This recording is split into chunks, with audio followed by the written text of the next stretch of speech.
You're listening to Real and Raw Adoptee Talks with Emma Greenslade.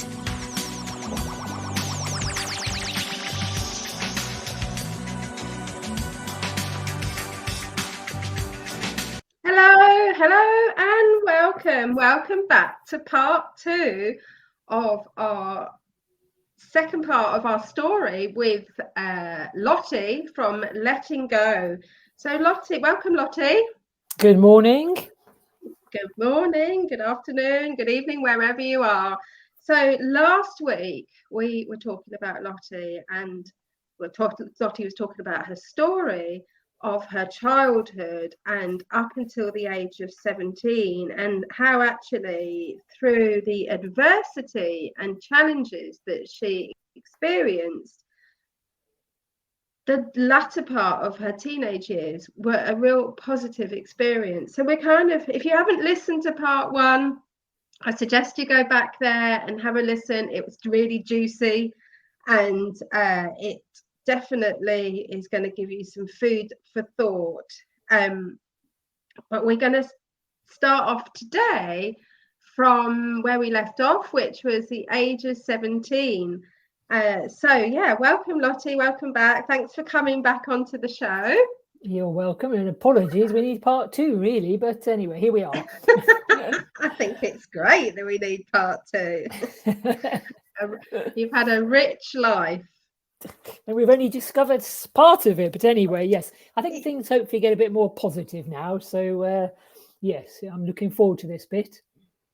Excellent.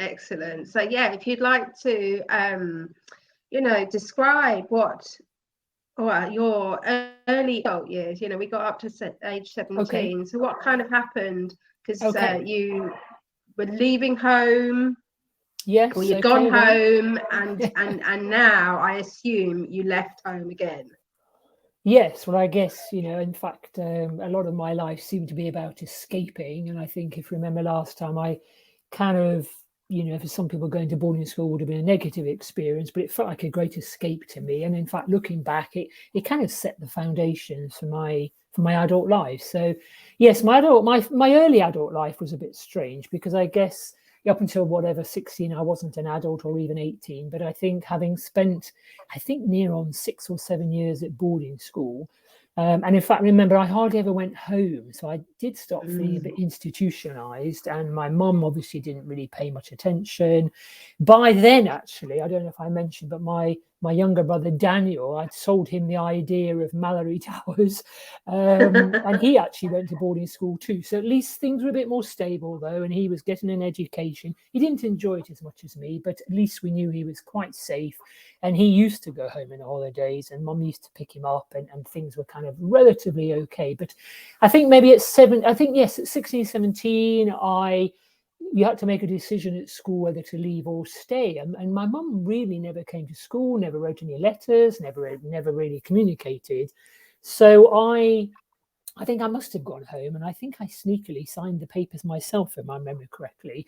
So therefore I left boarding school, because I think I could see that my life was very different, and I was probably still telling a few lies, like a lot of adopted people. I'd invented this whole home life and me traveling around the globe, whereas actually I lived in my little cubby hole when I did go home, and I was scrubbing fish shop floors for cleaning and working in the local B&B. So part of me thought, no, I've got to get away from this kind of lie of a life. But also I felt I was ready to get out, and I needed to get out. And so anyway, I left boarding school, and my mum obviously wasn't very happy when I think the time came. But luckily, again, I can't remember, but I think I must have done it all myself. And I found a local sixth form college and managed to get myself enrolled into that. So I think 16 and a half, whatever it was, off I went there, cycled there every day, and I studied languages, which was quite good for me. I enjoyed languages. And again, relatively settled. But again, the square peg in a round hole again. Everyone else had good education and they'd gone there. And again, parents were interested, and I had none of that. So luckily or unfortunately, depends how you look at it, I failed my first year. I think I discovered boys then, but we'll come back to those later. And I think I got something like 79% in my German end of year exam. And I used to love German. And in fact, at boarding school, the only teacher who ever paid me any attention was the Frau there. So I'd carry on doing German, but I obviously had messed around and I'd got over 80 in French and Spanish, in fact, but I failed my German exam. So off went a terse letter to my mum to say I had to drop German. So more arguments. And I then said to my mother, no, if I can't do German, then I'll go traveling around Europe and I'll learn the languages that way. And to my mum's horror, she went, no, you've got to stay at school. But anyway, I kind of won the argument, but the argument was that I couldn't stay at home if I left school. So I had got some money because I'd been working at B&Bs and all this kind of thing. So again, probably defiant Lottie, I would say, kind of disappeared, thought I'd go traveling around Europe, interrailing and things. And actually that's what I kind of did. But, and again, it's weird. And again, maybe adoptees will, I always felt alone, that no one really cared. And I always ended up escaping, possibly looking for something different. Anyway, to cut a long story short, I had to come back with my tail between my legs because I ran out of money and realised that French boys were quite nice, but not really ideal. And I didn't get much further than France anyway, so that wasn't very good. So I came back home, and again, my mum said I can only come back and live here if I was going to pay rent, which meant I had to get jobs. So I thought, what can I do? Obviously, not a lot because I hadn't really finished my education. So I took on different waitressing jobs. I think I had a breakfast waitressing job, a lunch job, and then an evening job. So luckily I was out of the house, but I was earning money. And anyway, along the way, I actually did meet I met a very special young man then, my husband, who actually 40 years later is still my husband, but he's called Stuart. And I mean, he'll kill me for not going into detail. And he is obviously important, but he's not the important bit of the adoptee story, really. But the good thing is I did meet him, and he probably became my rock, my little lifesaver, and taught me, I guess, that I was important. He made me feel important. He was my kind of reason and my purpose. And again, my escape. So the good bit is we met and we got married. Now, the wedding day was very strange. So in my family, when my father had died, if you remember, when I was 7, because he was very young, he was only, I think, early 50s, if I remember correctly, or late 40s, he had got some insurance payout, and all of the 6 children had got some money put into an account. And the deal was, and everyone talked about it in the family, that you either got this post office savings book when you were 21 or when you got married, depending which happened first. So for me, obviously, my wedding was happening before my 21st. And I knew that my other brothers and sisters, this was 1981, 82, I think. I should know when I got married, shouldn't I be? Yes, 82. And it was about £3,000, which for us as a family, for each person, was a huge amount. Considering you could buy a whole house then for about £16,000, if I remember. 16,000. Yes, £16,000, in fact. Yes, our first house was that price. So 3,000 was huge to us. Anyway, the wedding, my husband and I planned it all ourselves and paid for it all ourselves, but also kind of knowing we were going to get some money. Anyway, the great day arrived. A strange day for me because I guess, I'd obviously got this strange family, no dad actually to give me away. No, either of my dads obviously weren't there. And so my older brother, Bert, gave me away. And the day actually was okay. But then there was this great ceremony and my mum came round and she wanted to present this post office book to me. And she gave it to me and she said, don't open it until I've gone and blah, blah, blah. And off she went. Anyway, I then opened it. And there was only about, I don't know, £200 in there. And I kind of looked and I was thinking, is there a zero missed off here or what on earth is going on? Oh, and she also said, don't discuss with anybody in the family, which was a very common thing in our family, lots of secrets, and don't discuss it with anybody. And then when I looked over the dates, and I started looking and trying to work out, and I gave it to my husband, Stuart, and he had a look, and we basically worked out that the year I'd gone to boarding school, I do remember my mum had always asked me to sign things, and therefore I had been basically signing to take out, you know, money here and there. So every time school needed to have something paid for, I was obviously, my mother was making me sign out of the bank, out of the post office book. So basically, anyway, if I needed school uniform, I very rarely went on school trip, but anything, I basically was paying for out of that money. So obviously I was a bit devastated at that, thinking, yeah, oh my goodness, even now on my wedding day, I still can't escape from this kind of rubbish that sort of goes on. So that obviously was difficult. We bought a house around the corner from where my mother lived, which probably wasn't an ideal place. I kept hoping, like most adoptees, that, you know, now I'm a married woman, it'd be different. And I guess I was always hoping, you know, I did invite my mother round. I think she probably came round twice in my whole life. You know, we never had that mother-daughterly kind of relationship. My other brothers and sisters were gone by then, much older, and had their own lives. So yeah, my adult life then changed into my early 20s. And really, it was relatively quiet. A few little dramas with different brothers and sisters getting married or whatever. But I was looking for calm here. So I would say that it was beginning to be calmer. And then my husband then, two things kind of, he kept saying, come on, Lottie, you know, you're wasting your time being this waitress. You can be something more. So I started studying to do IT, information technology.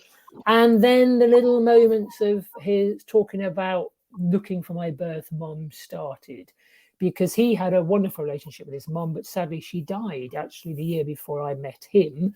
But he loved his mum, she loved him, and he talked in such a nice way about his mum. So that kind of planted the seed about a birth mum, or should I look for her or not? Right. So how old were you when you got married? I was only 18.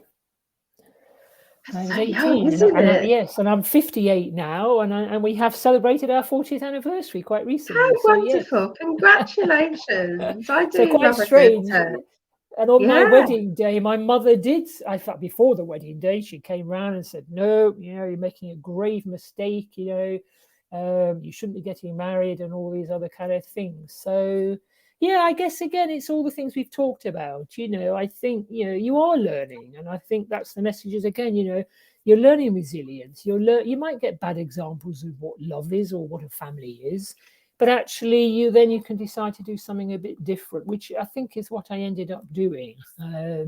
It did put me off having children though. So for a long time, my husband kept saying, and we did get married, and I said, no, I don't want to have children, because, you know, after the abuse I'd had when I was a child and all the bad examples, I just didn't think I could be a good mum, really. So for many years, we kind of, you know, we said no, and we just thought, no, we'll have a nice, happy life. He'd had a difficult relationship with his dad, so he understood my relationship with my mum. He sadly had a difficult relationship with his dad. So in some ways, it was quite good to meet someone with similar difficulties. And no, we kind of stepped away from it a little and protected ourselves and kind of just moved forward slowly. Obviously, we got a mortgage, and then I did become an IT programmer, in fact. And we started, I was looking for calmness after all of the chaos.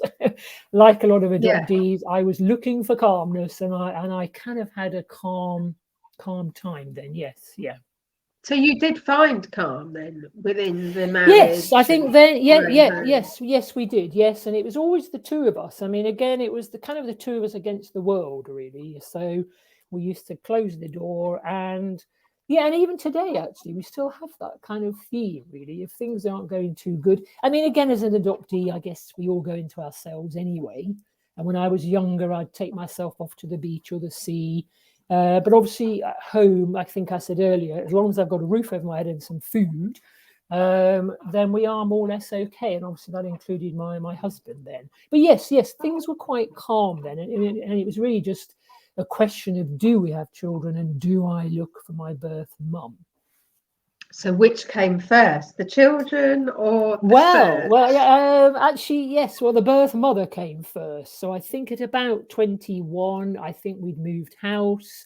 No one cared about my 21st and all this kind of stuff. So I started just thinking again, and I was in touch with some of my friends at school and saw their relationships. And I don't know, as an adoptee, you know, you have a dream on one side, and as we know, I was going to be this Indian princess, and I must have had some castle in New Delhi, and all of this. But I guess at the back of my mind, I was still a little afraid, thinking, "Oh my goodness, what will I find out?" So, I mean, again, for people who are searching, you know, it is a long, drawn out process. Nowadays, it's easier because obviously you've got computers. But I had to go to, can't remember wherever the Records House was in London. I used to have to book an appointment, and I lived, about 3 hours away. So it took a painstakingly, I think it took about 3 years. And I did start looking earlier, and I went down lots of rabbit holes. But luckily, my names are quite unusual. So I think the first thing I did is obtain my real birth certificate. And sadly, on there was no father. So again, it's kind of this moment when you get all your hopes up, and then each time there's kind of they're kind of slashed again. So for anyone who is looking, just be prepared. Don't dream too much, and you will take 2 steps forward, 4 back, as anybody knows. So anyway, after I think about 3 years, I think I was about 22. I can't remember exactly. And it was the kind of Princess Diana era, and I'll come back to that why I mentioned that. So anyway, after a long time, I got my file. I was adopted through the Children's Society. I got my notes and everything, and I did find some information, and I got a letter. So I knew scant information. My mother was meant to have been 27 when she had me. She had a relationship for 7 years with an Indian man. He was studying law at a university, and they decided she obviously got pregnant with me, and then after a while, very scant information, decided to put me up for adoption. So that was really what I got for my adoption file. And when you are looking for a birth mum or father, it isn't a good idea just to, when you find the details, just to pick up the phone, obviously, because you never know their situation. I was very aware of that. What I did find out, though, was that I think 4 years later, very strangely, for me anyway, she had another child. Not obviously, because obviously I'm looking for up-to-date information. So you go back, obviously, to when you were born, and you slowly work forward, trying to get later information. So I found that she had got married, and she had a son, in fact. Now, strangely for me, he has the same name, Daniel, as my other little brother. So it's a great game I play for 2 truths and whatever. I can say I've got 2 brothers who are 4 years younger than me, both called Daniel. So how strange is that? That's odd, isn't it? It is very odd. Anyway, to speed up a little, I found all the details, and I decided to ring my auntie, because she was close enough to my mother, obviously not my mother. So I made the phone call, actually, which was absolutely lovely. Lovely lady, Elizabeth. No, my auntie's called Dee, so my grandmother's called Elizabeth. So I had a long chat with her. The very strange thing was she's very like me, which was, I guess, for the first time in my life, there was someone in the world who was similar to me, because I'd never had that. So that was so nice. And we literally just chatted, I think, for 2.5 hours. And we chatted about everything, which was so lovely. And she filled in a few gaps for me. But the strange thing is, she then said to me, "Oh, I had a daughter adopted." And at the end of the phone call, she said, "I thought it was my daughter calling, and I wish you were my daughter." Oh. So which really threw me. But then I was also thinking, sorry, were you going to say something? No. Oh, right, sorry. So then I was also thrown, though, thinking, what kind of family is this then? We've now got 2 women who have had 2 daughters adopted. So that kind of threw me a little. But anyway, I got over that, and we exchanged details. Now, again, this is a strange thing, and it will be an interesting one what other adoptees would have done. But obviously, I had no one to talk to, and I didn't tell anyone in my adopted family what I was doing, out of respect for them And I didn't want them to find out or anything because, you know, I didn't think it was fair. So anyway, we arranged to go up in the north. They lived in the north. This was a bit crazy, I think, because I think we had chatted. I did eventually get the phone number of my mother. I did call her as well, and we had a little chat, a little stilted, I've got to be honest. Not as good as with my auntie. So my mother's called Josie. And it was a bit strange, but I don't know if she was nervous. She obviously had a bit more of a warning. But anyway, we agreed that, foolishly, I would say, my husband and I would go up and see them, and we would stay the weekend at my mother's house. So, oh, okay. And I mean, in hindsight, you think, how crazy is that? That's going to stay with, you're going to stay with a total stranger, and you're going to grill her on a sex life from 20 odd years ago. How nuts is that, eh? So anyway, it is one of the moments of my life, I guess. So back to the Princess Diana. I don't know why, but we lived in South London. Everybody got quite dressed up. So I put on my little frilly Princess Diana white blouse, again in the 80s, whatever it was. And I put on a little, I think I was coming from work, actually. So for some godforsaken reason, I put on quite a nice suit. And I thought, no, I'm going to make an effort. I'm meeting my mum. You know, this is my mum. This is what I've waited for all of my life. My husband put on a little suit, which he never wore. And we made an effort. I bought some flowers. I bought some chocolates. You know, what do you buy your mum? You know, this is the most bizarre moment of your life, really. And we caught the train, and I was so nervous. We'd arranged as normal to meet under the big clock at the station. So we got off the train, I think about, I don't know, 4.5 hours later. It was a long way away. That's a long trip, isn't it? A long trip, cold and dark. And I very rarely get nervous, actually, but I was nervous. So I got off the train. Of course. And my husband said, right, this is your moment. He said, I'm going to step aside. He said, you've got to go and meet your mum by yourself. And I thought, okay, that's fine. Yeah. And I was not almost pooping my pants, but I was. Anyway, I got there, and there was no one by the clock tower. I've come all this way, no one's here. So I thought, I'm going to be a bit crafty here. I don't want to be the first here, because she may not like me. She may not want to see me. So I kind of went to a different place, and then I saw this couple. And I have to be honest, without being too fattest, by then I was like a size 8. I was always very skinny, probably from under eating all the rest of it.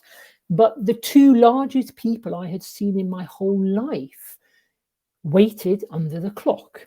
And I don't mean this in a fattest way. It was just that I was probably so tiny.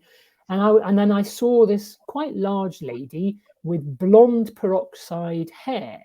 Now, I am half Indian. I have dark, straight hair, and I'm very slim. So I'm thinking, no, they must be waiting for somebody else. That's not them. And also, did this meet my dream of meeting my mother? And she was wearing, I mean, up in the north, in the 80s, you wore like these house coats. So this house coat was on with this kind of scruffy anorak. And I'm thinking, I've put my best suit on here. So I thought, no, this cannot be it. So we waited, and the time went by, and I'm thinking, actually, no, this is it. So I thought, I'm going to have to take the plunge, really. So I went over, and I said, hi, I'm Lottie. Are you Josie? And there was this very strange moment. She more or less just said, yes, I am. No greeting, no kiss, no touching, no cuddle. And it had to be honest, inside me, I was breaking, because this, like any adoptee, this is the moment you've been waiting for all of your life. So we're standing on this cold, bleak northern station. I am thinking really harshly, I know, this large woman, the largest I've ever seen in my life, with blonde peroxide hair, wearing a house coat, is meeting her daughter. So I thought, Carol, don't be a southern snob. Put it aside. So she then said, shall we go for a drink? And I was thinking, okay, not quite how I want to celebrate, but never mind. So we followed them, and off we went to this northern working man's club. Not somewhere I've frequented ever in my life.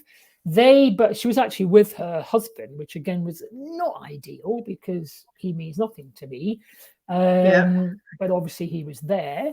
They ordered a pint each, and 2 whiskey chasers. And I'm thinking, wow, what am I going to drink? So I think I was a real softie. I don't even drink gin or vodka. I think I just asked for a glass of wine, and I think my husband got another pint. And we kind of had this strange meeting in the pub, talking about the weather, talking about the train. And I'm thinking, have I really waited 23 years to have a drink in a working man's club with 2 total strangers? So a bizarre situation. Yes, so I guess the lesson to all adoptees is, be prepared. Don't build it up too much as I did, because your hopes, I was definitely now not going to be an Indian princess, I don't think, although I did hold on to that dream. And clearly in the back streets of wherever we were, in some dark alley, in some horrible working man's club, was not quite the dream. But anyway, to cut a long story short, we then went back to the house. Absolute nightmare. She had a massive Alsatian. Every time I moved, this Alsatian went for me. I did meet my younger brother, and that was nice, actually. Oddly, he is the only person in the world, actually, who has half of my genes. And oddly, he looked alike. We're both swimmers, so both very slim. And I did think, wow, how can this very skinned young man be growing up here with these 2 large people? I did find out the reason, by the way, and they owned a fish and chip shop. So they love fish and chips. But my younger brother was a bit like me. We both went swimming, and we both had the shoulders of swimmers. In fact, my birth mum, I'll say, used to be a swimmer too. But anyway, again, to finish it off quickly, but that evening then, I obviously wanted to ask 101 million questions. Yeah, of course. Out of respect for her husband, I didn't want to ask in front of him. So again, my husband, I think, decided to go to bed. I think the husband decided to go to bed. And to my absolute horror, my mum sat on the sofa, now next to me. And I thought, no, there's going to be some softness here. Obviously she's been a bit different because of the husband and obviously the moment. And then she said, right, shall we watch Cagney and Lacey? I've got it on record. And I kind of sat there thinking, have I really come all this way to watch Poxy, Cagney and Lacey? And then it's surreal, isn't it? Absolutely surreal. She went to the kitchen. She got some rice pudding. It's a northern thing again. She put some mushy peas on this sweet rice pudding. And I just thought, wow. And gravy, I think. I thought, oh, I'm going to be sick. And we sat there and we sat in silence. And I think I was about to burst into tears, because I just thought, you've waited so long for this. So I went upstairs to bed and I did cry. And my poor husband was saying, no, you've got all weekend. He said, I'll maneuver it. He said, I'll get rid of the boys. So, you can ask your mum anything you want tomorrow, blah, blah, blah. So the next morning, my mum again kept saying, oh, go off and see the sights, whatever. And I'm thinking, I haven't come to see the sights of wherever you're living. I don't really care. I've come to see you and obviously ask all these questions. But it kind of set the scene. She wasn't, and I don't know, to this day, I never really found out. So I did try and ask questions, but she kind of stuck to the story from the Children's Society note. Now, to this day, I don't know if it's true, and we can wrap it up a little quicker. So that weekend, the only nice bit was the great Auntie D, my beloved Auntie D, came round on the Saturday night with my grandmother. So again, I'd never met anybody who was related to me, and it's a kind of double-edged sword, really. They had put on, I mean, they were a poor family, and it doesn't bother me. I used to be as well, but they both had their hair done, they said to them, we've had their hair done, Lottie. They put on, nice pair of trousers, a nice little cardigan, things, no house coats. And in fact, my auntie did say, Josie, what are you wearing your house coat for? So she did tell her off. But anyway, the nicest thing is they arrived Saturday night, the boys were out drinking, which was good. And my auntie kind of just scooped me up and she said, come and sit on the sofa between me and your granny. And it was so nice. That was the bit of the dream that did come true. And they held my hand and they kept touching me. And then for the first time, someone said, what beautiful skin you have, because obviously I've got dark skin. So we spent Saturday night in, but I only got little snippets again. I mean, some of it was true. Obviously, it was an Indian father. He seemed to be studying law, but there was no real thing. And the only thing I gleaned was that I had actually lived with my grandmother and my mother for 6 weeks, which is quite a long time to have a child, I think. But then they had decided that they didn't have enough money and couldn't really afford to keep me. And therefore, they put me up for adoption. Now, I did say all about Dad. The only message I got was that my father had wanted to have me, but they didn't want him to have me and bring me up by himself. So he didn't reason. And because he wasn't on the birth certificate, he didn't have any rights. So there's the challenge, really. And I was had to accept it. And the only regret I had, so during this fateful weekend, we obviously had a nice Saturday night, more Cagney later, if I remember correctly. But I didn't really dare ask too many questions. I don't know. And there didn't seem to be much information. It seemed to be more or less that. And the only thing they requested that I was adopted quickly.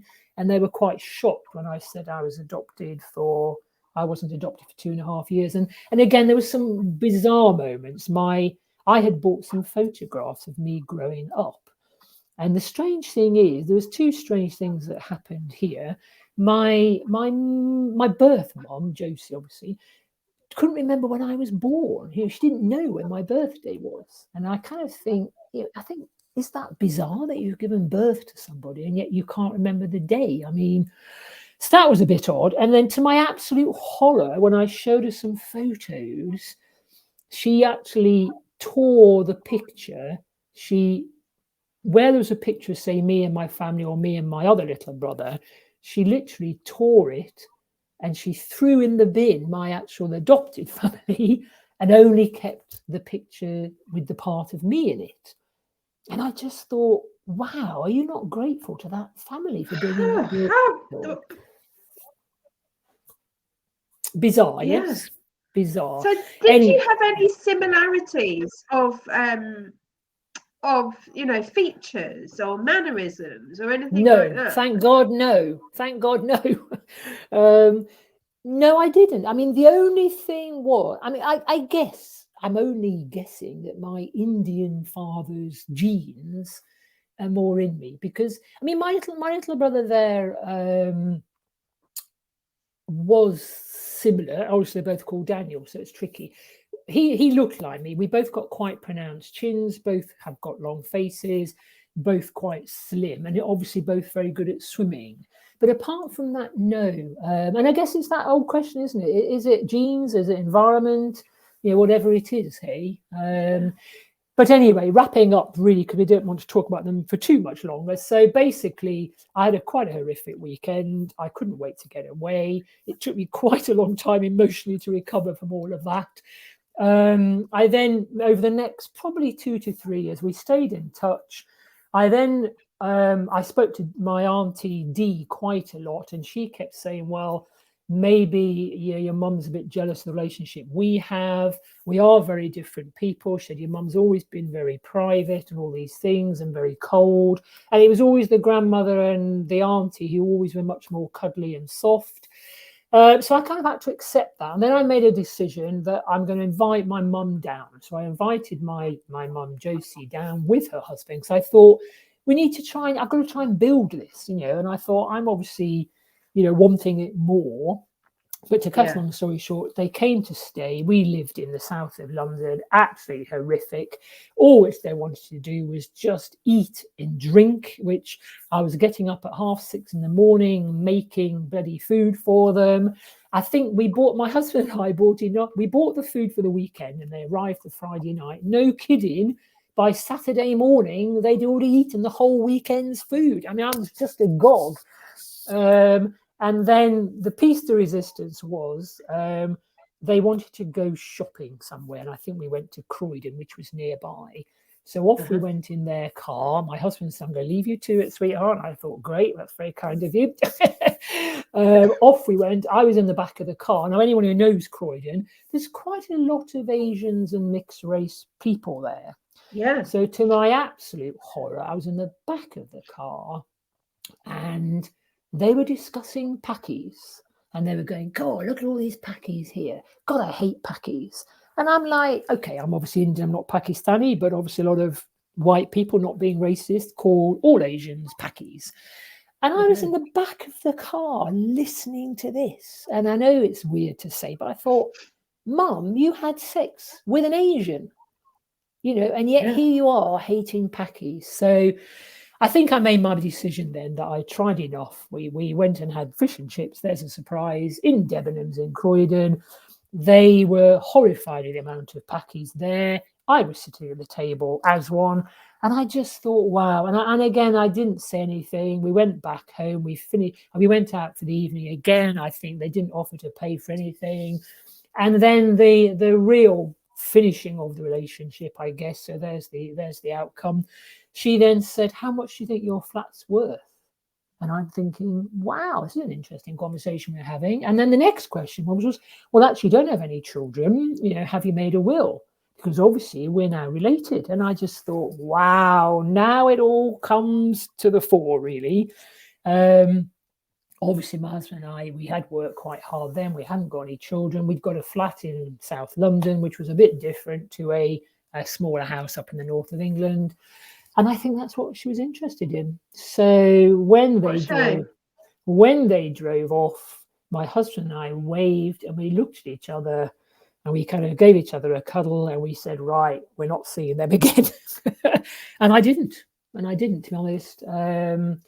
And yeah, I mean, I think, so to close that bit down, really, it was sad, but I guess it's that thing of an adoptee. We do all come from normalish families, and we have to remember that. We don't come from a castle in New Delhi, sadly, and we're not princesses. But at the end of the day, though, it filled some gaps, and it helped me kind of move on. But finishing the second part of all that, then I think I realised, I think a couple of years later, my husband and I started talking about having children, and I think I was then brave. It made me braver, actually, because I thought a good example of my auntie, and she had children, although her daughter had also had a child adopted. So I thought, goodness me, I need to keep away from this family. That's 3 daughters adopted. But anyway, so we did go on, and we had, I think when I was 27, which oddly was the same age that my birth mother had me. We did go on and have our daughter. We had a few problems and only ended up having one, but then we became the 3 musketeers and not the 2. So that kind of closes all that down. But no, I didn't have any. I wasn't in touch then. Apart from many years later, I was in touch with cousins via email, and I kept in touch with my brother via emails and Facebook and things. But no one ever really wanted to come and see me, and I didn't really want to go and see them again. And then sadly, as life progressed, I think then I got messages to say that my mother wasn't very well. This is my birth mum. And she then died, and I had the decision about going to a funeral or not. And I did go. I stood at the back. My auntie was still alive then, actually. My grandmother was alive, but funny enough, my grandmother died the following year. But I did go quietly, just said my goodbyes, and then I just disappeared quietly. And I didn't really want to get too involved, to be honest, because I'd had enough of them. So yes, that was my birth family part of the story. So because when we meet our birth family, it kind of goes either way, doesn't it? Yeah, we know which way mine went. Yes, really not get on. And so when you're not getting on, how did you deal with that? Did you just kind of compartmentalize it? Did you? I mean, I guess so. I mean, I don't know, like most adoptees, I think we all have a way of going into ourselves. Obviously, I question myself an awful lot, thinking, why me again? Not only was I adopted, even that didn't go well. And my biggest regret, and I haven't found my dad to this day, is I didn't get enough information about my dad. And even to this day, though, I don't even know if half it was true. So I think, yes, going into myself, I've always headed off to the beach and I've always gone running. I have been able to talk to my husband, obviously. But I think I probably blocked it is probably the worst way in some Yeah. ways. I just put it in a little, even worse than compartmentalization. I just didn't even talk about it. And if people talked at work about even Christmas and things like that, I was like, "Wolf, no, swerving this conversation." And I just didn't talk about it. You know, I would say I might just say I was adopted, and that would stop the conversation. Whether I went to the doctor, and we've all been there, you know, especially having a child. Oh, what's your medical history? No, I've no idea. And you know, we all hate that question because I'm adopted. But I think probably by having my own daughter, I don't know. It was a weird one, and it was a challenge. But by compartmentalizing it for years, I did. Then I had my daughter, but that also then brought back the horror of my adopted mum, because obviously I then had a daughter who was the same age as me, and especially when my daughter was 7, which was such a key age for me, when all the abuse started, I then started questioning all that again, thinking, you know, how can you do all these things to a child, you know, an innocent little child? But then I started having doubts about myself because I had no role model of being a mom. And then I used to watch programs and they'd say, oh, abusers always end up abusing and all this. And I was like, oh my goodness, you know, this is all a nightmare. So I'd gone from my calmness. I'd found my birth family, which had, you know, broken up the calmness for a while, a bit more calm. Then I'd had my daughter. But again, my husband and I perhaps went into ourselves again, and we focused on the 3 of us. And yes, anything else was compartmentalized or blocked or tried to be forgotten, is what I would probably say. Yes. Yeah. And that was the theme of how I lived for quite a while. So you never got your birth father's name out of your... No, I got a name, but I mean, you know, I got the name, but I got 2 initials and I got a name, but the name is Smith in Indian, Sharma. So, I mean, looking for Sharma is like looking for Smith. So that's no good. And I didn't get a full name. I didn't get a date of birth. And for someone who had a relationship for 7 years, although for a mother who couldn't remember her own daughter's birthday, who knows? So no, to this day, I haven't. And so therefore, you never know. I cling on to that Indian princess even now. You never know. Well, particularly if he was coming over from India to study law, his family must have been, you know, in the wealthier. I mean, who knows? I mean, we just don't know. And in fact, I think I alluded in the first interview. I mean, I did try and go to India, in fact, just the beginning of lockdown, but we're jumping forward a bit. But it came to nothing. So it doesn't really. But I think in the end, I thought, I'm Indian here. I've never been to India. And as I got older, I thought, no, I want to go, even if I don't find it. So I had a couple of leads and I was trying to go to certain places in New Delhi. But I think, unfortunately, we chose the time just before lockdown. And we did go, which was lovely for me because it was the only place where everyone was the same colour as me, which was great. And I kind of felt, I kind of felt at peace, I've got to be honest. And that was only a couple of years ago now. But unfortunately, all those avenues led to nothing. But I was okay about that because I think I now not hold the dream. I joke about being a princess because after meeting my mother, you know, we know the reality isn't that. But I guess it's that little child in me that, you know, thinks actually, you know, I hope, I mean, I don't know if anyone who's adopted watched the film called Lion. It's my favorite film, and it's about this. It's about the Indian boy, in fact, who was given up for adoption and went to Australia. I mean, and the moment when he goes back to his little village in India, that broke me because I thought that could be me. But anyway, it's not at the moment. But I guess my birth father would be in his late 70s now. I don't know. And I don't know. I have written to lots of programs, but I have done the DNA, and sadly, my DNA came back with nothing, connected to nobody in the world on any DNA website. That was a bit of a shocker. That's bizarre, isn't it? Yes. Well, again, you've got to. I mean, he may not. I mean, all I know, it could be a pack of lies, and he doesn't know about me, so he could have gone back to India, or not. But I haven't dwelled on that. At the end of the day, I think that was it. I've going back to trying to work out, you know, where I was. Then I had my daughter, went through a few things, and just, I guess I didn't stop dreaming, but I stopped that unrealistic dreaming. And by becoming a mum, I focused on that, blocked a few things out, Went to the funeral, I think, a few years later, very secretly, of my birth mum, which again was probably my next escape in some way. I think seeing her being buried actually was quite therapeutic, I think. Not in an unkind way. It was just laying to rest, part of my life. So yes, and I think, and very oddly then actually, which things all come hurtling back again, the next horrific thing was things were nicely blocked, life was calm, and I hadn't really been to see my family very much. We had my adopted mum's 70th birthday, kind of put on the nice front that we did, and that all went okay, no dramas. Never spoke to them anymore.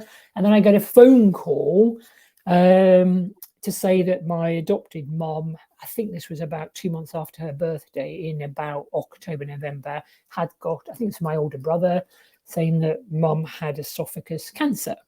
So obviously wouldn't wish that on anybody. And I think by then, mid-30s, my daughter would have been that 6, 7, 8, if I remember correctly.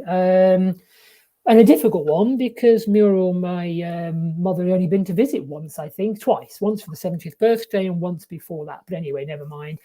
So anyway, she obviously wasn't going to be very well, and we kind of knew about it, and she didn't want any treatment. So we left it at that. And I think I did go and do a duty visit and at her house and saw, and she seemed to be okay, still drinking, still boiling eggs. Obviously very strange for me going to the house. I hadn't been there for years, but left, and that was it. And then months went by, but then unfortunately in the February, I think my older brother had rung and he said, right, mum isn't very well, we're going to have to take it in turns. So there was obviously 6 of us, so 6 days of the week and a carer for 1 day. So I was given Tuesdays. So I think it was my first Tuesday.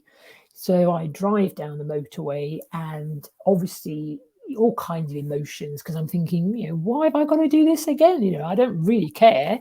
But, I've never been an unkind person. And by then I had actually become a coach. I'd studied some Buddhism, and probably moving on to how do I accept things. But I will just finish this moment off. So I arrived at the house anyway, kind of, feeling a bit better prepared. Couldn't get into the house though.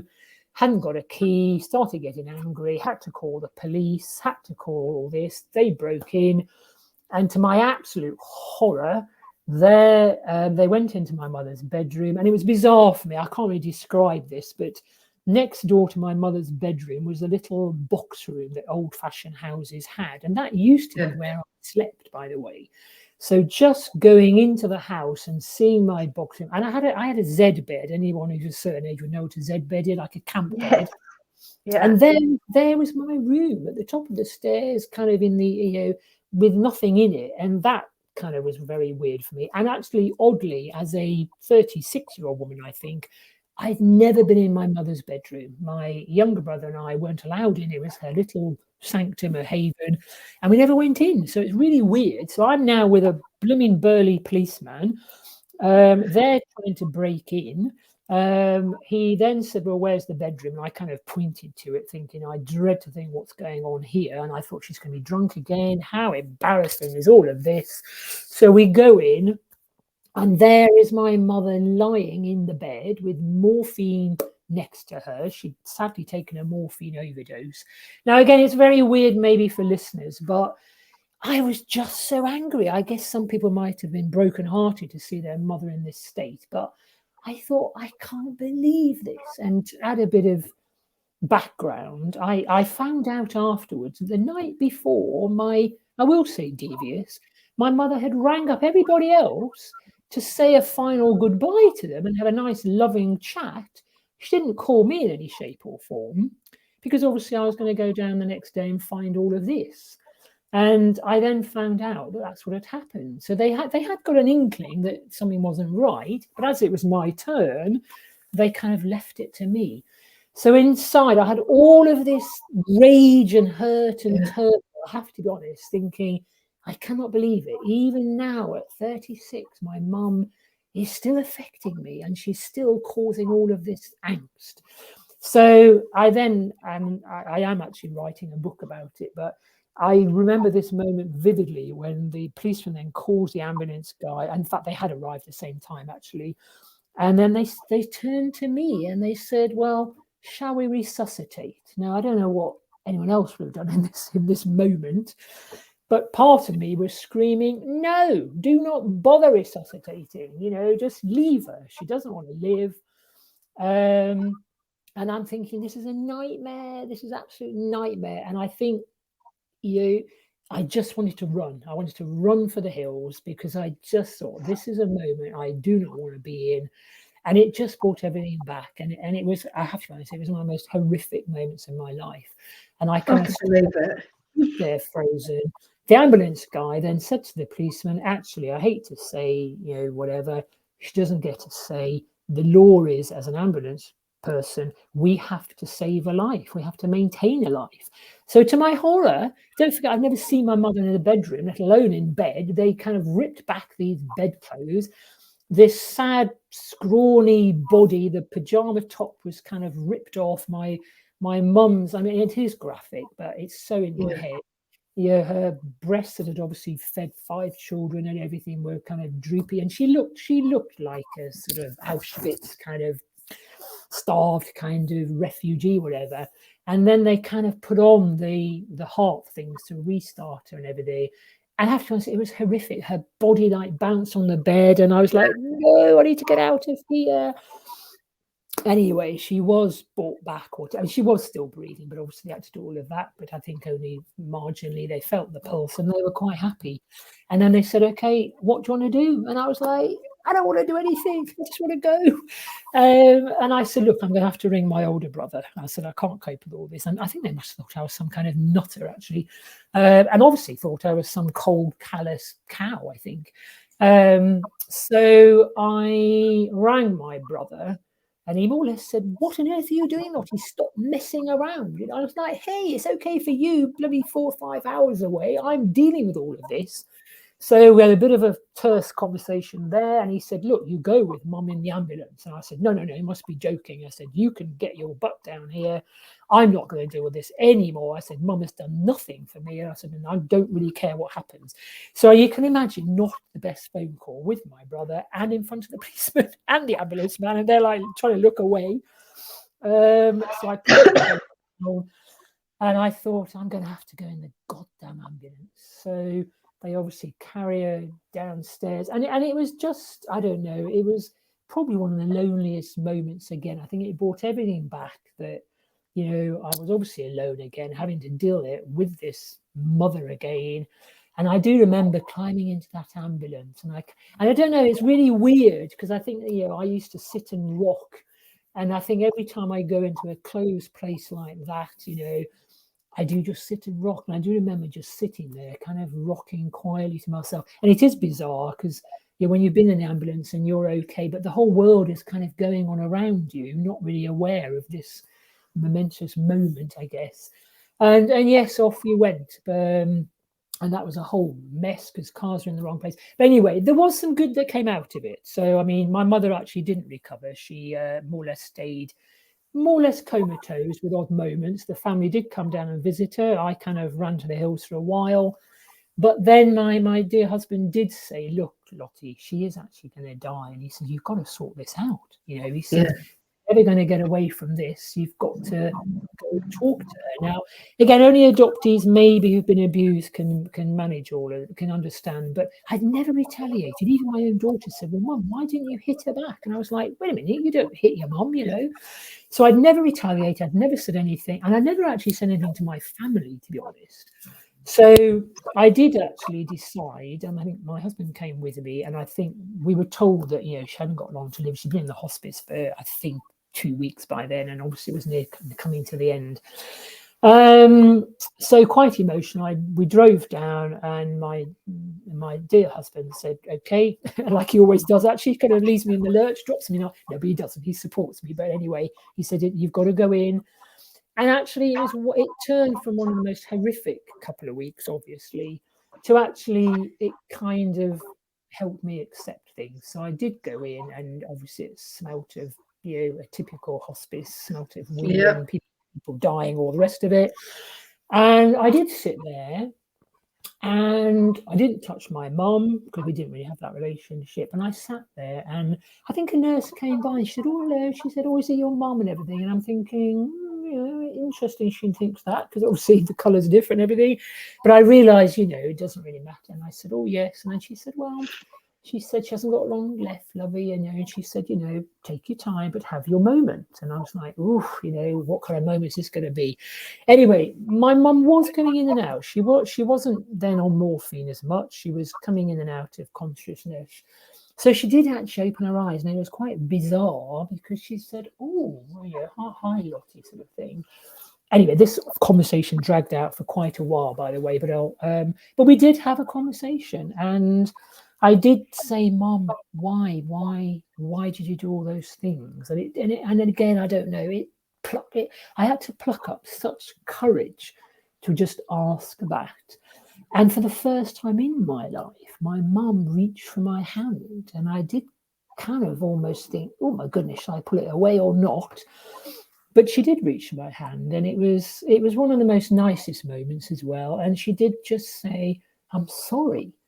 And I could have thought, wow. And I then thought, "Sorry for what, Mum?" Because I thought, now we're going for it now. I thought, I don't really care if you're dying, Mum. I'm going to get the whole lot.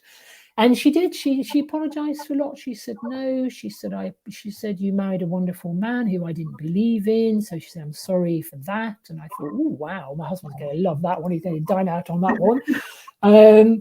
She said, "I'm sorry for what happened." And I said, "Well, for what?" Because I wanted her to kind of to say things. And then she said, "No," acknowledge it. And she said, "I'm sorry for hitting you, for not being there." And she said, "I was," and I think it was sad. And she just said, "I couldn't cope. I didn't know how to cope." And she said, "I took it out on you." And then she said, "The stronger you got, the harder it became." And then she said, "The stronger you got, the more I wanted to be like you, and therefore the more I was trying to kind of bring you down." It wasn't quite like that, by the way, but that was the meaning. So we did talk, and we talked about, we talked actually a little about obviously my mum's side. Now, again, as an adoptee, I think this is so key. You're so wrapped up in being abandoned and being abused, whatever it is, and being this and being that, you do forget there is other sides. There's my mum's side and my other mum's side, actually. And I think, not at the time, it came a few years later, but I did listen, and I thought, actually, she's had a shit life, really. Bless her. She had 4 children, probably 5 miscarriages, adopted somebody, had another child, and had a great life. And then obviously her husband died, and she got no help, and she didn't know what to do. So I think, the nice thing is it gave me closure. And in fact, really oddly, we did hold hands, which was bizarre because I've never touched her. And I did give her a kiss, and I said goodbye. And I think it was after, I think it was like 36 years now, it was so calming. And I did feel something for my mum, which for the first time I'd never felt. I wouldn't say I felt love, but I felt some sort of compassion and something for her. And I think that was important too, because you block it for so much and you're so angry and so hurt. But when I stopped all of that and just stripped it away, here was an old lady who'd had a crappy life. She'd had, I think, 40 years without her husband, which is a long time, maybe 30 years, I can't remember. But yes, I do remember coming out into the sunshine. My husband was sitting in the car, had been there for quite a while, I think. And I did kind of just feel calm. And I think I felt I'd kind of escaped a little. I thought, that's it. And obviously then a couple of days later, I found out that she died. And then the next thing was, oh my goodness, we got the blooming funeral. And that was obviously a bit of a turmoil, but never mind. And then we had the will reading, of which I wasn't in the will, but that's a whole other story. But anyway, I think that was the beginning of me learning to accept that you can't change things, actually, and you can't. I couldn't change being a princess or not. I couldn't change my adopted family situation, no matter how we'd all love to. I also realised there's lots of families like my mum, actually. Could she have wanted to change loads? Of course she would. So I think I stopped focusing so much on it all being about me, and realizing that, you know, adoption affects so many people. It does affect the adopted family. It affects the birth mum, obviously, the birth mum's husband, the birth mum, other children. You know, that whole circle is, you forget about it. We're so I especially anyway was so focused on me and my adoption and my abuse and my life and poor me. It was only when I think I had qualified as a coach years later, and I learned the different perspectives of different situations. And I studied Buddhism, I have to be honest. I studied kindness and compassion, and that came out, I think, you know, by learning to show my mum kindness and compassion, both of them, in fact, you know, they perhaps hadn't set out to have a daughter adopted and to adopt a daughter and all of that. And that started changing my mindset. So yes, out of all of that sickness came something okay and a little bit of closure and acceptance. Wow. Yeah. And oh, what an amazing story. I think the triad really does suffer, you know, the triad of the adoption and being an adoptee. It's kind of more that we're in the middle of this whole situation. And I think, yeah, perhaps that as adoptees, we sometimes are a little bit thinking about ourselves. I mean, quite rightly so, but I guess it's something I've learned that, you know, and it's everything now. I mean, you know, adoption isn't only about the adopted, and it is odd, I guess. Obviously, when you are adopted, it seems to be everybody else who has a say. And then when you become the adoptee, you're wrapped up in yourself. But actually, it needs to be all of that all the way through, I think. But yes, it's one of those, you know, but I don't, you know, going back, it took me, 37 years to kind of try and start accepting things and seeing things, you know, a bit different. And also then I started doing coaching. I worked for the Samaritans. And I guess, like a lot of adoptees, maybe I started learning that my story doesn't have to be horrific. And, you know, I haven't told it to be horrific or even get sympathy. It's actually, I think I said the other time, you know, if someone's in a black hole like I was, whatever it is, dealing with someone dying or feeling unloved, whatever it is, doesn't have to be about adoption. I always think you're not realizing how much you're learning in that moment, because when you do reflect on it, you realize that you're learning more about yourself and more about others. And actually you are learning some coping mechanisms for later on in life. So, you know, it taught me how to become a good Samaritan. I worked for the Prince's Trust and I worked for the Red Cross, all of that. You know, and people have had even more, yeah, my life isn't that bad. You know, I was adopted and that was it. But, you know, and some abuse. But, you know, there's always someone in life who's richer or poorer, who had more abuse, less abuse, whatever it is, fatter, thinner, browner, whiter. You know, and now I don't focus on that. You know, I just focus on two words, kindness and compassion, as much as I can, not judging people. You know, I was fattest earlier on, as you heard. You know, everyone's got a story. And even my birth mum's got a story. My adopted mum's got a story, and all my adopted family. So I think by learning, you know, and that's what probably moving on kind of drives me now. I love hearing about people, because then you learn about other people's lives, and then you think, gosh, actually my life isn't so bad. Or you think, actually, yeah, I can help them with that one. And that's probably what I've been doing for the last few years. So I've, you know, from about mid-30s onwards, I mean, it took me a while to get over my mother's death, because I went to 2 funerals in more or less the same year, in fact, and then my grandmother's. And I then went for feeling alone again, but I started talking about it more and people started being interested. And I started realizing that it can help someone. And by me listening to someone else's story, that helps them. So that's more or less what I've been doing later on and in life. And I then have my phrase, which is let it go. You know, the more you hold on to it, the more angry you get, the more insular you become. And it comes from, obviously, the film Frozen, but you end up being frozen. You end up being stuck. So my mantra is, you know, just try and accept it for what it is. You can't change it. And just believe more in yourself and what you can do. And don't think your past has to equal your now or your future, because I hope, you know, I have demonstrated. You know, I did go on, I became an IT consultant and I became a coach. I lived my dream, went to live in Barcelona by the beach. The beach still focuses in my life, and I now live in both countries.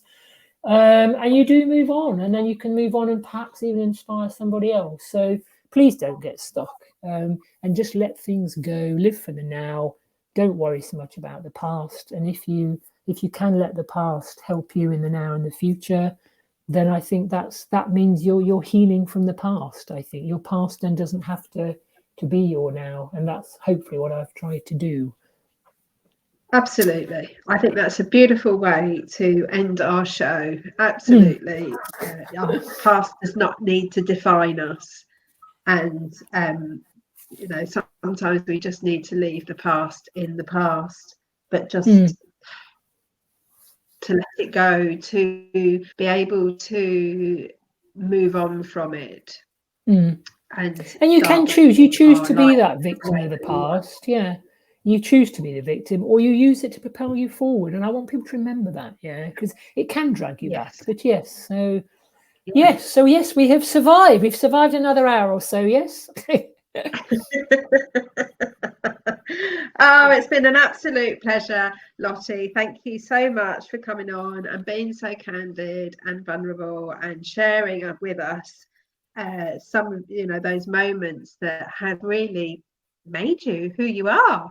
Yeah. Well, and it is, I have started writing it all down, I think I mentioned. So it is called, my book is called Lottie's Escape, because it is about escaping, and all that. And there's many ways of escaping, but I'm writing it at the moment. It's not ready yet, but and also, I believe in other people, and I think they can do it too. So thank you to you too for allowing us all to share these wonderful stories.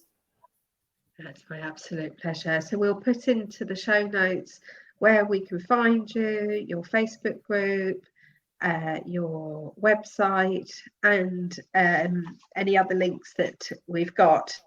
And people will be able to contact you via that. Lovely. Thank you Great. Well, so much for being here. Thank you. My absolute pleasure. Thank you. Thank you. Okay, everybody. So that's the end of our show today. As I say, we're going to put in the show notes all the details of where you can get in contact with Lottie. If you would like to be on the show, then please do contact us, and we pop in there where you can contact me on my email, and also where you can get access to my course, Limited to Limitless. So I look forward to speaking to you again next week. Bye-bye for now.